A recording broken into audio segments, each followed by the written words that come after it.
I'm joined today by Claire Headley, who was born into Scientology, worked at Scientology headquarters as a Sea Organization member for 15 years, and escaped in 2005. It's truly an incredible story. Let's start at the beginning, Claire, if we can. Some people choose to join Scientology sometime during their lives. You were born into Scientology. Tell us about that.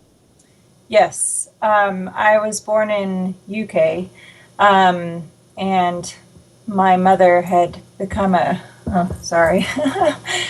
mother had become a member of Scientology when she was pregnant with me, and so sorry, give me a second here. Your cat seems very interested in our interview.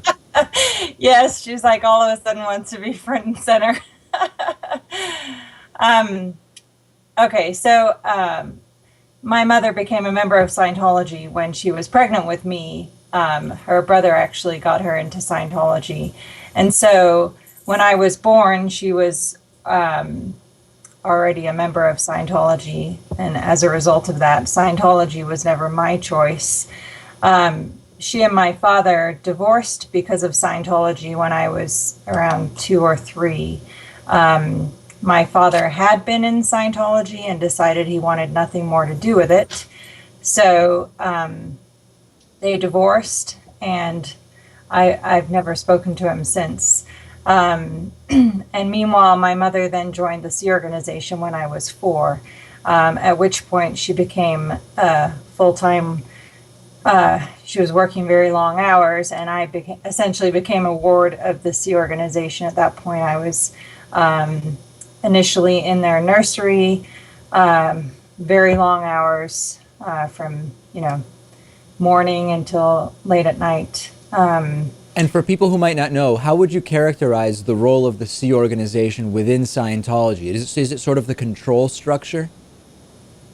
Yes, it's the management, and it's also the Sea Organization is essentially runs all the inner workings, the upper management, the for any of the advanced levels, they're all delivered by the Sea Organization. They guard the upper materials of Scientology, and they run all the management of the lower organizations, and all the all the many different organizational pieces of Scientology are then managed by the Sea Organization. And when your mom joins the Sea Organization, is essentially a full-time Scientology staffer, and you, of course, are kind of pulled into that world, is there a point at which you, as a child, start to be kind of made aware that, listen, there are people who are not Scientologists who might be critical of what we do, or in some way they may look down upon what we're doing? Were you kind of prepared as a child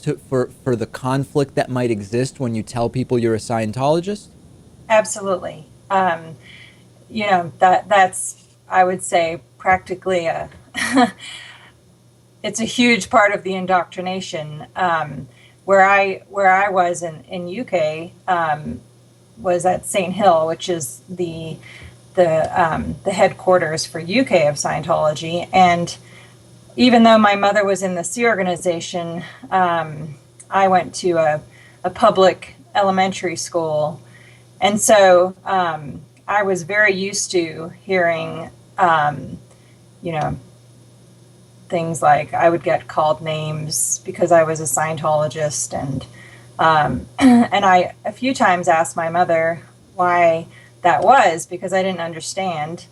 And the way she explained it was, oh, well, there are bad people who have said bad things about Scientology. And, of course, she just preached to me that sticks and stones can break your bones, but words can never hurt you. But I was very aware that there was a lot of conflict and different views. On the other hand, also a huge part of that indoctrination is that people who say bad things about Scientology are very bad people. And how old were you, or how did the transition happen to where you started taking on roles of responsibility in the Sea Organization? Okay, so I was in the cadet organization from age 5 until age 10. those were the years that my mother was in the Sea Organization, and the cadet organization is essentially where children at that time were then groomed to become Sea Organization members. So we were taught many of the different basic principles of Scientology. We were made to study them every day after school and learn the tenets of the way to happiness. All different basic pieces of Scientology we were taught at a very young age as part of being kind of prepared and oriented to being a member of the Sea Organization. That also included being required to sign a billion-year contract at a very young age. I think the first contract I ever signed, I was age 8, and some of my friends were younger than that. And the the premise was that the only ethical thing to do is to join the Sea Organization, and obviously that's what we were being groomed for in that cadet organization. So therefore, any one of us who kind of expressed any idea of not joining the Sea Organization was considered to be a troublemaker and a bad person, since obviously the whole orientation was that what we needed to be doing was preparing for and then planning to join the Sea Organization. Anyway, all of that said, my mother ended up leaving the Sea Organization when she got pregnant with my sister. She still remained a Scientologist, and she went through some pretty heavy-duty handlings when she left. And at that point, I still continued my training in Scientology until the age of 16, which is when I then, quote unquote, reported for duty to the Sea Organization.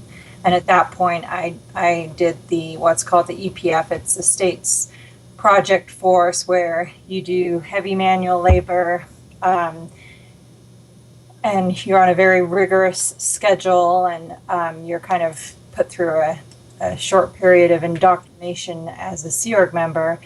And after you successfully graduate from that, then you are assigned a position as a Sea Org member, and that began my career as a Sea Org member at the age of 16. So I want to you alluded to pregnancy and Scientology, and that's something I want to get to in the second part of our interview. But to kind of continue this thread for now, yes. We interviewed Marty Rathbun some time ago, and he talked about his involvement in I guess it's called the auditing of actor Tom Cruise, who's a Scientologist. And correct me if I'm wrong, you were sort of supervising Marty Rathbun's auditing of Tom Cruise during this time. Is that correct?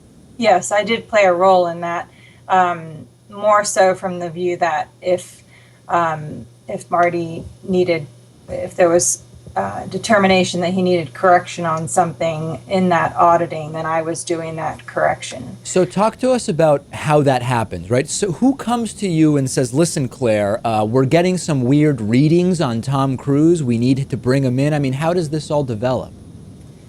It's more that when you're the process of counseling in Scientology is it's pretty defined and specific in terms of they do auditing sessions, and there's a very specific list of steps that are supposed to be executed in any given auditing session. And then that's then carefully reviewed, both on video and in the worksheets. Worksheets is just a written running record of anything that Marty, the auditor, or Tom, the PC, pre-clear, said during any given auditing session. So there's a written record, and there's also a videographic record of any session. And those are both then reviewed, and if something was deemed that it didn't go as planned, then the auditor, meaning Marty, is then corrected on that. And what would be something that doesn't go right? Just to give us some, a couple of innocuous examples. What would be these red flags that would be identified? So let's say by the end of a session, the PC, the pre-clear, Tom, he's not as happy and bright as he should be. Let's say that's an example, or it didn't the process that they were running didn't go smoothly and maybe bogged down and ran into a wall. So while you're overseeing Marty Rathbun's counseling of Tom Cruise, at a certain point, bearing in mind Tom Cruise has paid a whole bunch of money to be in the Church of Scientology, he's been brought in for this counseling. At a certain point, you're supposed to kind of sign off on Tom Cruise sort of being good to go, but unfortunately, that wasn't what the report warranted, right? Yeah, there was a specific. Well, there's many different roles in Scientology auditing. The main one is the auditor. At the end of every session, the auditor takes the PC, the pre-clear, to an examiner, and the examiner has the PC pick up the cans for the e-meter and observes the PC's needle. And there was a specific time when I was the examiner, and Tom did not have a floating needle. So I marked that and said, thank you very much. And that was deemed a huge red flag. However, subsequently, I was overridden by David Miscavige saying, no, everything's fine. He's good. So based on what we now know to be just kind of pseudoscience, I don't even know what to call it, that is used for doing these evaluations, Tom Cruise had not actually passed, so to speak, and you determined that, but David Miscavige ultimately overrode your conclusions. That's correct. Yes. All right, let me remind the audience, we're speaking with Claire Headley, born into Scientology, worked at the Sea Organization within Scientology. We'll take a break, and when we come back, we will talk about a lot more with Claire. Stay with us. We're still speaking with Claire Headley, born into Scientology, worked at Scientology headquarters at the Sea Organization, member for 15 years, escaped in 2005. Before we talk about your escape, Claire, in 2009, the Tampa Bay Times exposed that there was a record of Scientology, the Church of Scientology, forcing pregnant women to have abortions. And you've since come clean, and this is just incredible, and said that you were forced into 2 abortions by the Church of Scientology. Is that correct? That's correct, yes. Talk to us about the circumstances of how that happens. Well, the first time was, 1994. And I was 19 at the time. I had been married to my husband, Mark, at that point for 2 going on 3 years. And I hadn't been getting paid. So therefore, at the time, I wasn't able to afford birth control. I was certainly not planning on a pregnancy. However, I found out I was pregnant, and I was very well aware of the rules that, and also the practices that were in place at the time, that if a woman got pregnant at that property, then immediate pressure was exerted to ensure that the woman went through with an abortion, because children were not allowed. And it was deemed that if a woman got pregnant and refused an abortion, then it was essentially a statement of wanting to leave and depart that organization, which in conclusion was an indicator of crimes. So talk to us about, I want to go, you said a few things there that I want to kind of go back to. When you say pressure is put on someone to have an abortion, how does that happen? Is it overt? Is it implicit? It's all of those things. It starts as implicit, i.e., that you're pregnant, and the next step is, the assumption is that you're now going to go through with an abortion. If you put up any kind of a fight, then you're going to be removed from your position, put under full-time security watch, put on heavy manual labor, and then started on interrogation as to what quote unquote crimes you've committed that's causing you to want to leave. Now let's talk about the leaving part, because that's the other thing you said. Could you just leave at this point? Could you say, listen, I'm now pregnant. I'm interested in carrying this pregnancy to term. I'm leaving and I'm just going to live my life outside of Scientology. Can you do that, or do they physically prevent you from doing that? No, you cannot just leave. They'll argue that all you have to do is say you want to leave. But the reality is that you can't just leave. First of all, you have to understand that physically, the headquarters and the base where I was working is in the middle of the desert in Hemet, California. It's a 500-acre compound that's heavily guarded with motion sensors, cameras, fence with, razor barbed blades on the top of the fence.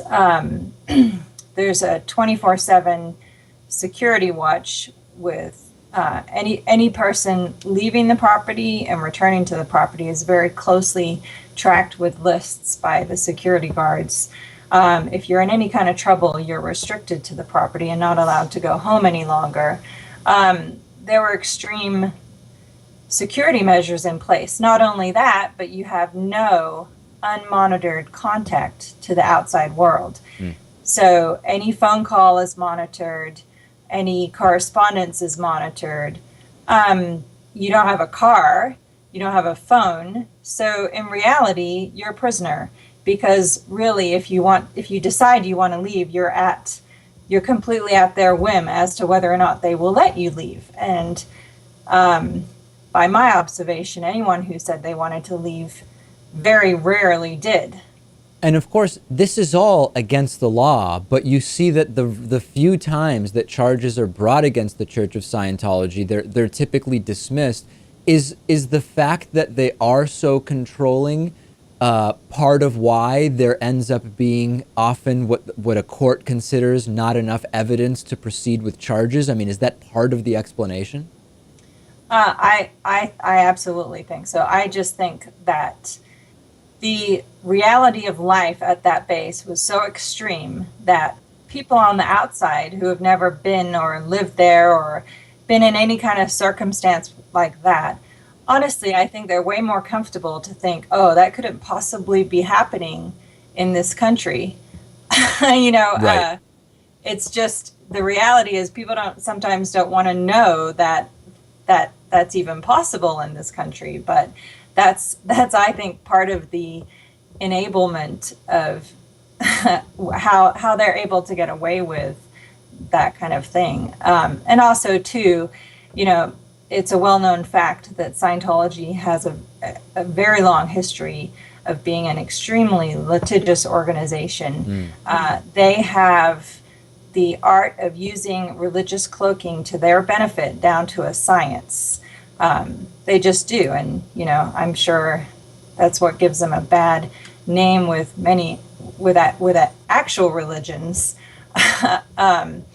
But, what has been the impact of, you said in 1994 initially, and then again subsequently, these two abortions that Scientology, the Church of Scientology, forced you to have? What's been the impact on your life of that? Well, it was and is and remains a devastating life situation for me. I from the day I arrived at that property and learned of that practice, I had promised to myself I would never put myself in that position. And talk about feeling absolutely impossibly trapped. There's so many levels of dynamics of it as well. Specifically, if for example, if I had put up a fight that first time, then I would have been separated from Mark, my husband, and there would be no guarantee. I would have no idea. They often feed lies and break up relationships as a result of that. It's a very common practice. I mean, I once made a list of all the people I knew who had divorced. It was a massive list, just I knew more people that ended up divorced than who actually stayed married at that property. So of course, as a 19-year-old,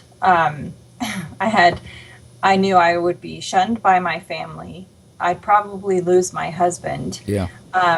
I would be put on heavy manual labor, which God only knows what harm that would cause to my baby. I mean, I absolutely felt irreversibly trapped. And, as much as I wanted to see a way out, I had none. And even after that first one, I swore to myself, if it ever happened again, then I would absolutely refuse, and I would, stay with Mark, and I made a whole list of resolutions that I absolutely would never be in that position ever again and let them do that to me. Well, the second time ended up as it happened that I was in Florida, separated from Mark. And when I found out I was pregnant the second time, I had to do what they call a CSW. It's completed staff work. You have to have written approval to make a phone call to anybody, even my husband. So I did that. I requested requested authorization to call my husband, and they refused. So I couldn't even in that time, he wouldn't have even known that I was pregnant at all. I wasn't able to tell him until 8 months after the fact of the abortion. And, by this point, after I left, I saw a therapist and went through a number of things to address, the grief and pain and everything else that was associated with that. That's the other part of it. You can't even grieve the loss at the time because, quote unquote, that's against the rules there. So, it's really hard. Incredible. Claire, we have just very limited time left, but if you could give us a sense of how you made this escape, where first Mark went first and you followed soon thereafter in 2005. How did you do it? That was the hardest time in my life, for sure. I mean, Mark escaped. I had not been home in a week. I hadn't been sleeping. I'd been working around the clock 24/7. He had tried to tell me the night before he came to my office to talk to me, but I was not able to talk to him. He had then radioed me at 4 o'clock in the morning asking if I was coming home. And I had told him I was going to try and come home, even just shower and change. That didn't end up happening. And so when he left, I was then informed that actually specifically what they told me was that he had blown, that's their word for an unauthorized escape, and that he had become an enemy of Scientology by virtue of the fact that he had called the police, which none of that was true to what happened. But that's what I was told, still being a member there at the time. And I, of course, was devastated. I mean, by that point, Mark and I had been married for 13 years. And to hear that my husband has become an enemy of Scientology was, a devastating blow on many levels. Yeah. Of course, I loved him, and I couldn't believe that what they were telling me was true. It was the catalytic moment where my house of cards fell apart of what was I even doing there, and why was I staying there? My life had been miserable for several years leading up to that point. And really, when Mark left, just made me reevaluate what I was doing, and made me realize that I needed to get out of there. So the trick was to then figure out how to get out of there. I was told that David Miscavige had ordered that Mark be captured and brought back. So the last thing I was going to do was escape when they were in the process of bringing him back. So that's why 3 weeks elapsed before I made a break for it. Also, in the interim, I was put under very close scrutiny, security watch. I was assigned a buddy, all kinds of things. Anyway, the short version of the story is that I essentially made an eye doctor's appointment in Hemet. I was given a security escort to go to that eye doctor's appointment. And so then I had to break away from the security escort. I had called a cab early that morning under an assumed name, and I somehow managed to get into the cab away from my security escort and started on my path to reunite with Mark. Because of the fact that I had a phone that belonged to the organization, and I made the mistake of turning that on in the process of my escape, I was then intercepted in Las Vegas. There were at least 4 people that showed up there to bring me back. Wow. And yeah, and they called Mark and told him that I wasn't coming and that they'd caught me, and all kinds of things happened there. But anyway, long story short, I stuck it through and made it out and was reunited with Mark, and here I am today. And when the 4 people showed up in Vegas, how did you evade them ultimately? Well, I didn't evade them. What happened is I was on a Greyhound bus heading from California to Missouri. Mark was in Kansas City, Missouri with his father. And so during my journey, I'd called Mark from the phone.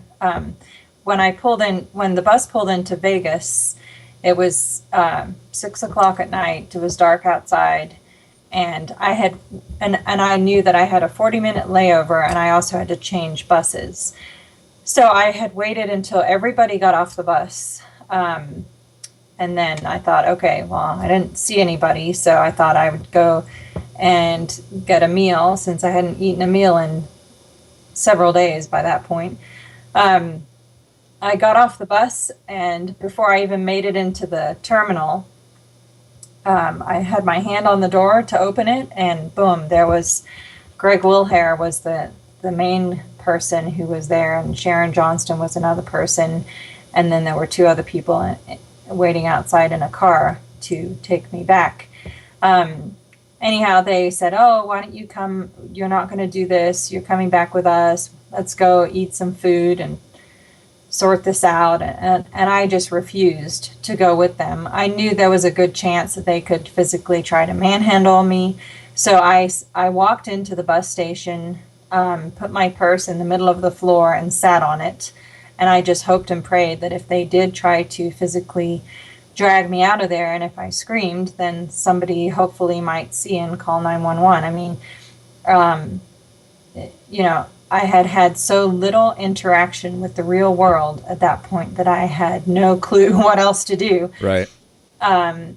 You'd think that a simple solution would be to call 911, but when you're in Scientology, you're ingrained from day one. And for me, that was from, age 5, that government authorities, police, media, all of those people are against Scientology and are therefore very bad people. So you just simply don't think of those kind of simple everyday life solutions. But nonetheless, I sat on the floor of the Greyhound bus station and figured, well, I just need to wait out my time and make it onto that bus, and that's what I did. What an incredible story. We've been speaking with Claire Headley, born into Scientology, worked at Scientology headquarters as a Sea Organization member for 15 years, and ultimately escaped in 2005. Claire, I can't thank you enough for sharing your story with us. Thank you very much. I appreciate your time.